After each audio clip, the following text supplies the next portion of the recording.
Hi, everybody. Welcome to another episode of Around the Girdled Earth, the podcast where Dartmouth stories come to life. I'm your host, Yovany Jerez, class of '03, and in each episode, we sit down with members of the Dartmouth alumni community to explore the moments, the mentors, the wonderful memories that shaped them, from the green to the great unknown. So, whether you graduated last year or decades ago, these conversations offer a window into the journey that they have taken and the common threads that connect us all. So grab your favorite drink, take a walk, and let's dive in. Today, our special guest is Noa Gafni, and she graduated in 2005. And I want her to just kind of introduce herself and give us a little bit of background of who she was before Dartmouth. Noa, welcome. Tell us. Thank you so much, Giovanni. I'm so excited to be here. My background is pretty diverse. So I was born to a father from Chile and a mother from Israel. I was born in Israel, and we moved to the States when I was 5 years old. We lived in Brooklyn for a couple of years and then moved to a small town in New Jersey. And it's always been interesting being of Latin heritage and Jewish, right? Because I think, and Chilean, because we are very small in terms of the overall population of the Latinx population in the United States. And there's even a smaller Chilean Jewish community in the United States as well. So that's been a lot of fun and very interesting, and very fortunate, to be able to bring all these cultures together and to have grown up in a small town that appreciated it but didn't quite understand it. So that was always really interesting.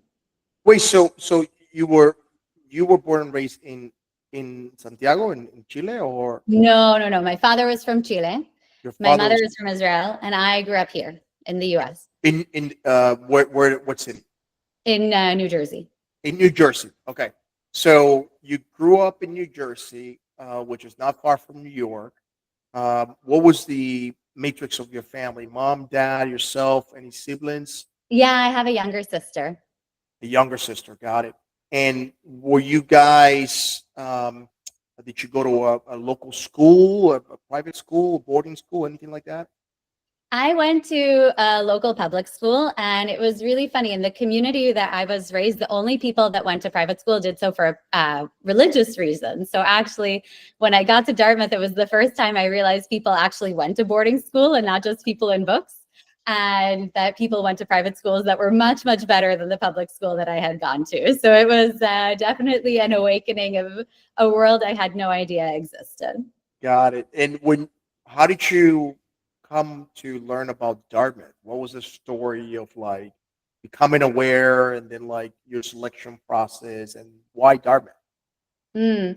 They actually sent me up, which was very cool. So I don't know if you received this as well, but they had, I think I got like an ACER scholarship from McDonald's, and there were a few other things that put me on Dartmouth's radar. And so they sent a bunch of us to Dartmouth for a weekend to explore the campus and get to know some of the students and, just kind of explore Dartmouth. And it was a really beautiful experience. I'd never been to New Hampshire before. I felt like it would be a really good place to think. It was, growing up in the suburbs of New York, it was very crowded. And I'd never really, been able to take in all of that nature and all of that quiet. And of course, as you know, the campus is so stunning. So it really made an impression on me, But and I applied and I got in. but obviously when you visited, it wasn't winter, right? It was somewhere in No, spring or the summer. yeah, fall. It was fall. It was so It was the beautiful with fall. the Okay. leaves changing. And So what's like one word that like comes to mind when you walked into campus, or just started visiting Hanover, Dartmouth? Any words that come to mind? peace, and also very American, right? It was kind of this Americana that I'd never really experienced, because in my small town, it was a lot of different cultures, but I wouldn't say it's kind of, there was nobody whose family had been in the US for 300 years. So I was really fascinated by, this culture that I had grown up with, but never really fully experienced. And that was Dartmouth for me. It was this eye-opening awakening into this very privileged intellectual world, and it was wonderful. So was that your only choice or your number one choice? Did you apply to all the schools? I applied to other schools, but it was my number one choice. So I was really excited to get accepted. Yeah. My story is similar. I applied to Mhm. multiple schools, but Dartmouth certainly was my number one choice. Part of it is because it reminded me a lot of Andover, Phillips Academy Mhm. in Andover. So I think I was already roped into that, That that world. concept of the beautiful, academic bubble that was safe and you could go there, be yourself. So yeah, I think that I found the same thing at Dartmouth, and that's why I was instantly attracted to it. So tell us a little bit about your Dartmouth experience. What did you major in? What was your favorite place to study, and anything that pops up? Wow. So many. I studied psychology and I minored in English. And I really loved my coursework in psychology. It was the early days of when people started looking at the impacts of the internet on our behavior and our well-being.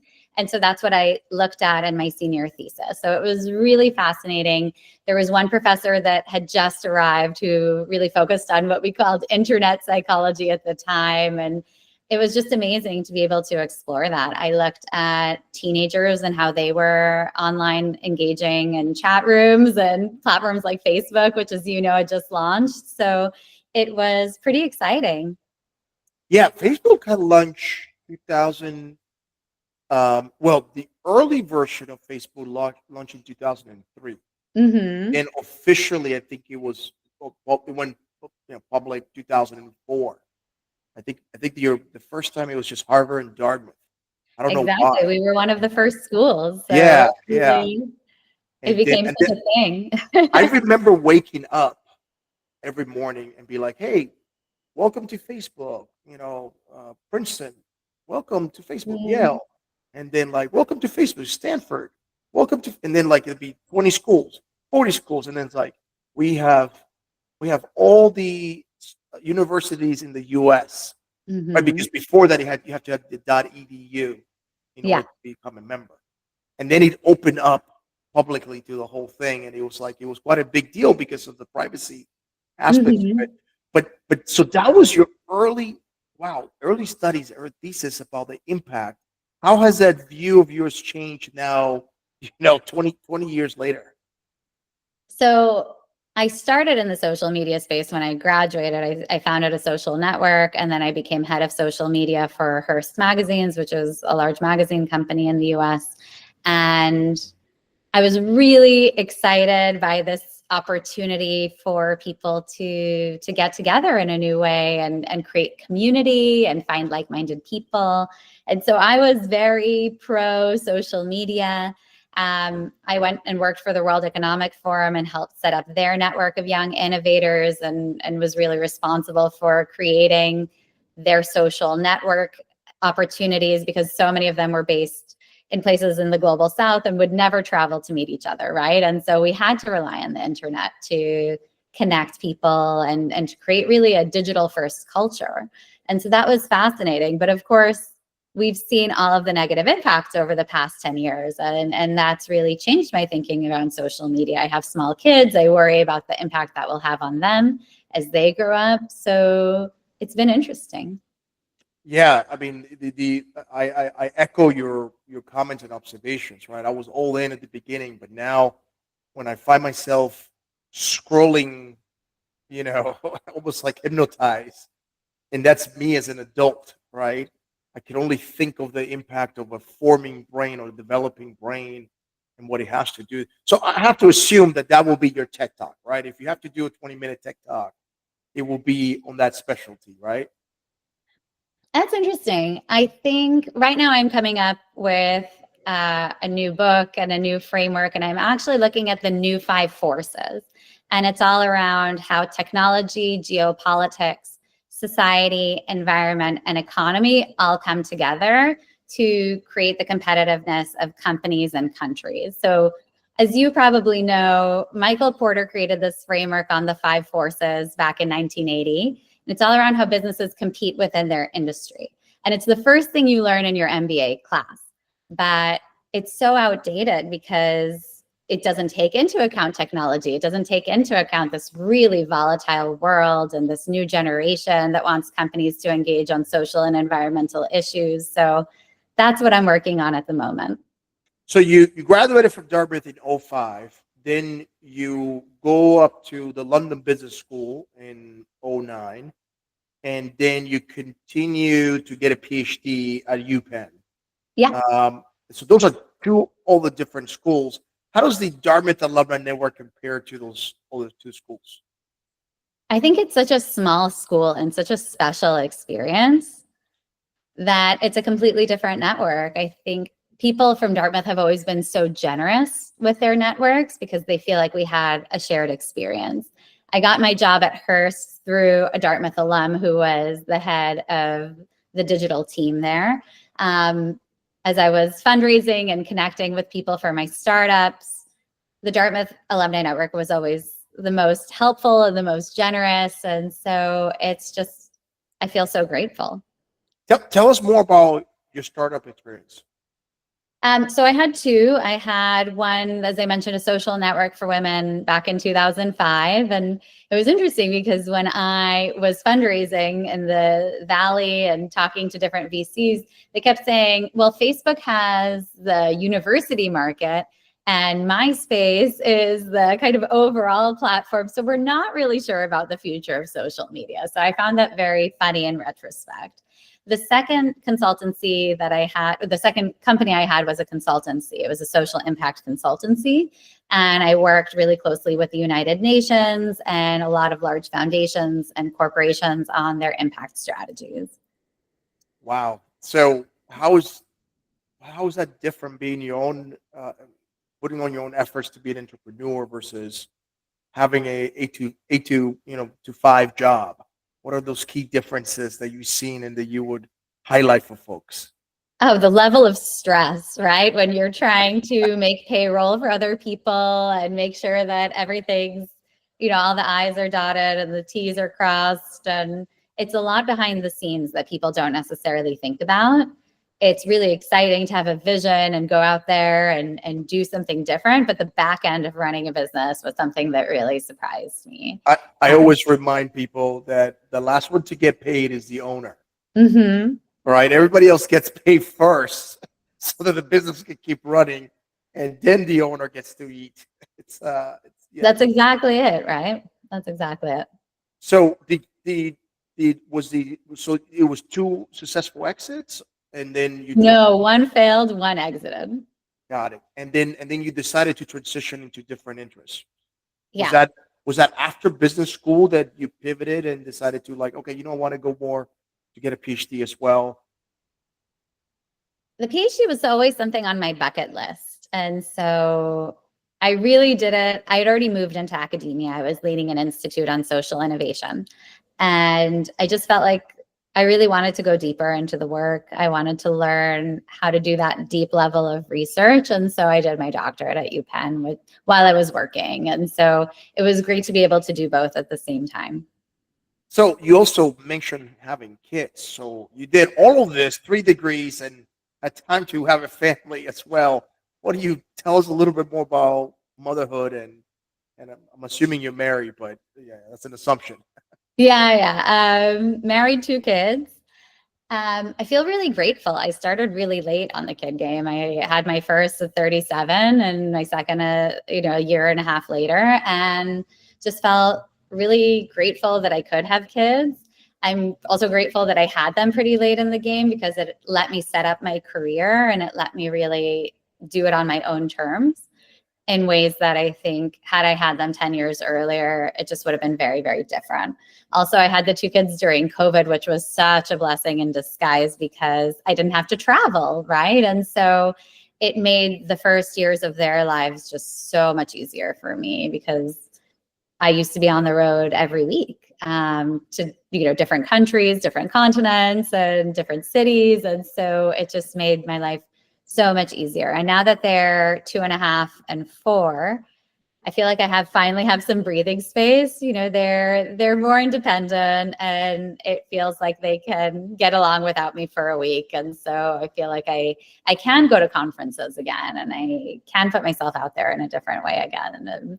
But it's hard to do it all at the same time. So I think Yeah. that the idea that you can is probably really realistic for some people. It wasn't for me. Yeah, I grew up with a skewed view because my mother was an engineer, and right, and she had Mm. myself and my sister. So I always, I guess, grew with a sense of like, oh yeah, a woman could do it all. But then I got married and I realized, wow, I got three kids. I got three boys. You And I'm have like, three. Wow. yeah. And I'm like, this is a lot of work. Like, this is intense. Yeah. Especially the first two were 16 months apart. So like, so it was just a 16 lot of, months. Yeah. yeah, it was just a lot of, we were basically in survival mode. Right. And I was there along with my wife, but she got the brunt of it, right? And so yeah, you gain a new level of perspective and insight, once you start having kids, and the dynamics completely change. I wonder, as you talking about kids, I wonder, how would you optimize, or how would you advise a younger version of yourself, or somebody who's considering college, Dartmouth? How would they optimize their college experience? Oof, I wish I had optimized my college experience. I feel like in some ways I didn't make the most of it. I went out a lot. I joined a sorority. I had a lot of fun at my Dartmouth experience, which was great. And I look back on it very fondly. But I wish I had leaned into, more of the extracurriculars. I think that would have been really fun and something, I leaned into studies and I leaned into my social life, but I felt like there was more that I could have done in extracurricular activities. And Like so, what? Like the Dartmouth Outing Club, playing yeah, the local DOC, hockey. the newspaper. I wrote for the newspaper for a semester and then I dropped it and I really enjoyed it. And so I think things like that could have been a lot of fun. Yeah, there's so many options, right? That Dartmouth offers, right? The equestrian club, the golf Mhm. club, like people that go out to local farms Yeah, to to learn how to do agriculture. that's Um, right. the people who go to the lodges to build, lodges for hikers. I mean, there were so many skills and so many options.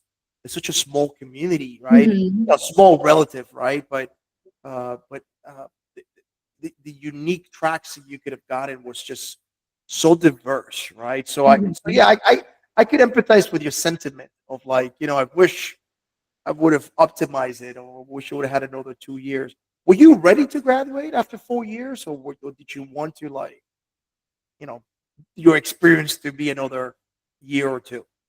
No, I felt like 4 years was great. I felt like I made the most of it and I was ready to try something different. And I was happy to go back to a big city. Yeah, yeah, for sure. What would you say encapsulates the Dartmouth spirit? Community. I think there is a really, really strong sense of belonging and community. And I've seen that in the alumni network, and I've seen that in how close everybody still is in my year. It's been really special to see. Yeah, I would echo those sentiments as well. As you think about your future, and obviously family, your career, as you think about legacy, how how are you putting some thoughts around that? Legacy is such an interesting one. And I'm sure you feel this as a parent. It's kind of what do you want to pass on to your kids? Right. And I think it's so complicated. My kids are going to grow up in the US and they're going to grow up with a lot more privilege. And so thinking about those things is really interesting. And how do you weave in more of those perspectives around service, around being a global citizen? It's not just about getting good grades in school. I mean, of course, I would love it if they did, but I think it's kind of, how do you think about it really holistically? And in terms of, my heritage, it's been very important to me that they speak Spanish, for example. So we're making sure that they're in a bilingual school and that it's part of their way of being, right? And that they know that there are other places out there in the world, and they understand that they're connected. While you were at Dartmouth, did you feel that your Latina heritage was recognized? I went to La Casa a few times, and again, it's hard. My Spanish, I moved to Argentina for a little bit, and that's really where I became super fluent. And so, sorry, I don't know what that beeping noise was. Oh, So anyway, so I went to La Casa a few times, and I didn't feel connected because there aren't a lot of South Americans in the US more broadly, but especially at Dartmouth. And so it's a different culture, it's different food, it's different customs, it's, different slang, right? And also my Spanish at the time wasn't what it is now, because before business school, I moved to Argentina for a little bit. And so that's really where I became much more fluent. And that was really important to me, but my Spanish at the time wasn't what it is now. I remember I took, there was a special Spanish class for kids of Latinx heritage that never quite kind of got it together in the language, and that was super useful, but I only took that the last semester of my senior year. So I didn't feel like it was something that I found my feet in. But I think that was part of my Dartmouth experience more broadly. I didn't find my feet in the Jewish community. I didn't find my feet in the psychology department. I was always floating in between. And so it was nice to be able to have all of these different touch points. And I definitely feel like I got to know many more people as a result of all these different identities. But I don't know that I was really anchored in one. Yeah, no, I appreciate you sharing that. I think when I went into Dartmouth, my Cuban heritage was very much established. Hmm. I couldn't avoid it. One, I had an accent that people could pick up. Two, I like Cuban food. I like dancing, right? So that I think I started giving salsa lessons to all the Oh, wow. students, right? And started a Latin night I cultural. remember that. That was always really fun. Yeah, yeah, and Reggaeton, so reggaeton, right? that's right, that's right. Everything. We will be like, hey, learn merengue, learn bachata, learn salsa, learn reggaeton, and we continue that tradition as a fun way of like celebrating the Latin heritage. But I do always remember like meeting folks that were like somewhere in the middle, right? Like half this, half that. Like Darvis looked at them as Hispanic and they counted them as part of that 6%, but they weren't quite familiar or rooted, right? And that was, and like you said, it's just a different perspective, right? And I would even say there were the international students, right, from Latin America. Those were few and far in between, but they brought a different perspective from like the Latino immigrants that were like Yeah. first, second generation into the U.S. I think one of my advisors uh, gave me a very different perspective that I thought was very helpful. It's like, look, Yovany, you might be the only Cuban American at Dartmouth right now, but for everybody else, that's exactly it. That's you're adding to their education because you might be like the first Cuban that they actually meet and interact with and get to know. Um, so I thought that was a very different perspective that made me a lot more comfortable, right? Walking through campus with a very unique perspective and set of experiences. So I appreciate you sharing that. Is there anything else that you would like to share with this audience as we wrap up? Just that, Dartmouth really shaped my thinking. And I feel super lucky to have attended, because I think it put me on a path that I would have never been on otherwise. So I feel So you would extremely do it lucky. all over again, huh? I would do it all over again in a heartbeat. I feel so grateful. I wonder if you have any specific memory that comes to mind as you think about your 4 years. Anything that makes you smile, that makes you ponder upon. I don't know, with friends. I don't know. Maybe it was one of those parties at in sorority road. I It remember was the '80s definitely one of party. the parties. Yeah, I think there was an 80s party that I always looked fondly upon, or there was a toga party. But, I also remember studying with the Orozco murals in the basement and thinking how special that was too. So I was excited to have a bit of both worlds. Yeah, I would. Was that your favorite study spot, or Totally. I yeah? mean, how fortunate to be able to study in this space, right? Yeah, you would just like start reading and then drift into like, oh, this is vibrant painting. Like, what does it mean? What is it doing? And it would just pull you into a different state of mind. Did you pull a lot of all nighters when you were at Dartmouth?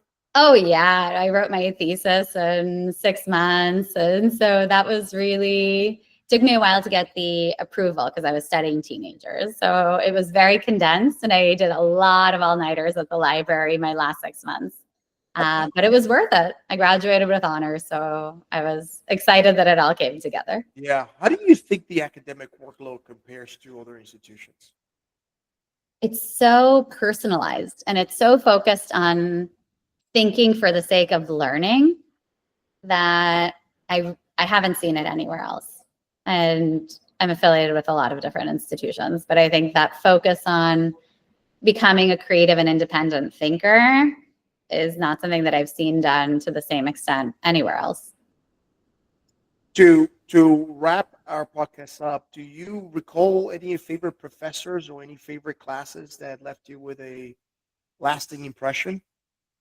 There was one professor, Bob Clack, who just blew my mind. He was one of the goods and the greats of social psychology. And so I was really excited to study with him, a few of my English professors.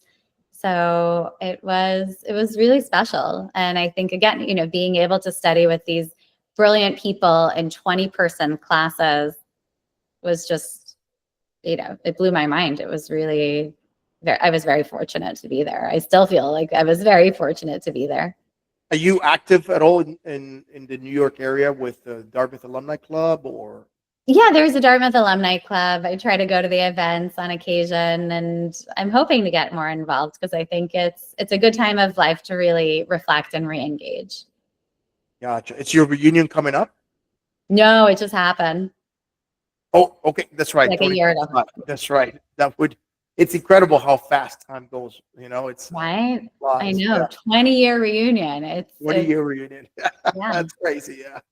Listen, Noah, thank you so much for spending some time to share your story, share with you your insights, and tell us more about your Dartmouth experience and everything else, including your perspective of motherhood and being a working mom.